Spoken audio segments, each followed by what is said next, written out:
The Canadian man who was at the heart of a New York Times podcast on ISIS has been charged by the RCMP with a hoax regarding terrorist activity. The accused is Shahroz Chaudhry, a 25-year-old man who in previous interviews with the CBC and the New York Times claimed to have traveled to Syria to join ISIS and commit atrocities. With more on this major development, we're joined by the CBC's Nazim Bakhsh in Toronto. Hi, Naz. Good to see you. Hi, Cassie. So that's okay. Tell me a little bit more about what the RCMP actually did today. Well, they've charged this individual. He's not arrested. He's still out and about. I was trying to reach him just a few moments ago to get an update from him. But he basically is charged with making the whole thing up, faking the fact that he left Pakistan when he was there and went to Syria for a few months. He said he was a police officer in Manbij. He was doing enforcement for ISIS. We did an interview with him about a year after he returned to Canada, and that's what he told us. He told us he didn't kill anyone. He beat a few people. He issued flogging for people who were mixing genders that were mixing in public, men and women, people for smoking, all kinds of low-level enforcement for ISIS.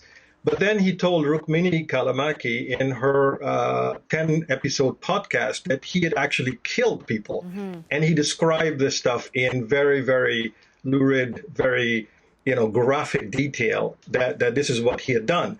And so we went back at him. So 2017, I went back at him a year later when the podcast came out. He insisted that he didn't kill anybody. He made that up. He said that the RCMP had polygraphed him twice, and the first time was inconclusive. The RCMP wouldn't comment to us about their polygraph, and obviously did not talk to us about their investigation. But then last September, I went again at him, but with a hidden camera, because if he saw the cameras coming, he would probably run and not want to talk. And he still insisted that he was there. He participated. He lied about the dates that he was there and so on and so forth. But he did that because he didn't want to be associated with the ISIS, the declaration of the caliphate by Abu Bakr al-Baghdadi. And so he lied about the dates. But we kind of knew that already, that he was there later. So, it's all puzzling. And this is going to be a really, really interesting case. I don't know how the RCMP is going to go about proving that it was all a hoax.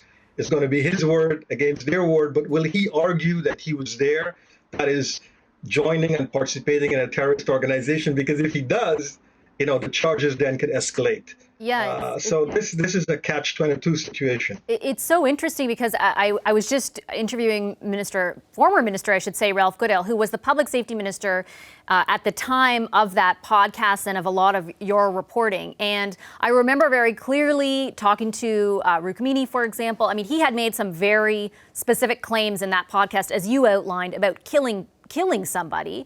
And there were so many, there's a lot of political discussion here about whether the RCMP would pursue that if they could, and what does it say about our security apparatus if they couldn't.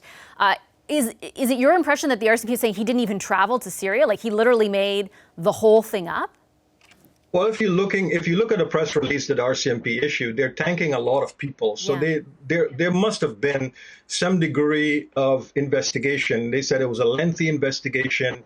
And, Canada Border Security Agency, our financial transaction agencies that track financial, movement of money, all kinds of Attorney General, a lot of people were involved in this investigation.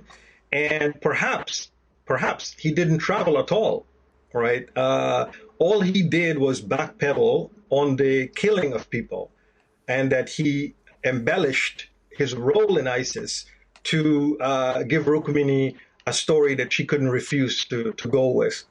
It is so puzzling and so baffling, because he would have to be a pathological liar in order to make up all of these details. It's not like he's making up one little detail and then faking the rest. The entire narrative will be a lie. I mean, it was 10 episodes. It was a lot. And I do remember, even within those episodes, I mean, Rukmini Callimachi is one of the most connected journalists in that part of the world, one of the most reputable journalists on terrorism and its associated activities. And she had sources, I remember her saying, American intelligence sources that were confirming much of the things that he was telling her. So this would be a kind of a shock to the system all around.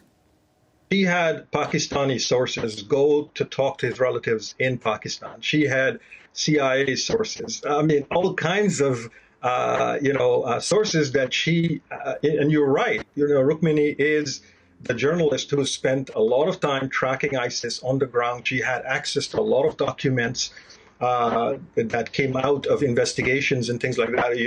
She was at the front line of ISIS in Syria. So, yeah, she is a very, very reputable.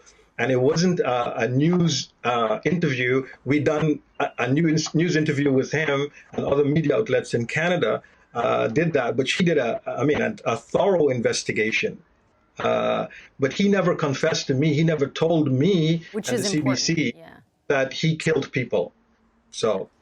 Well, this is going to be one to follow for sure. I know my producer has reached out to the New York Times and to Rukmini to get some comment from them. So if we get that, we'll update our viewers. Thanks, Naz. Really appreciate it.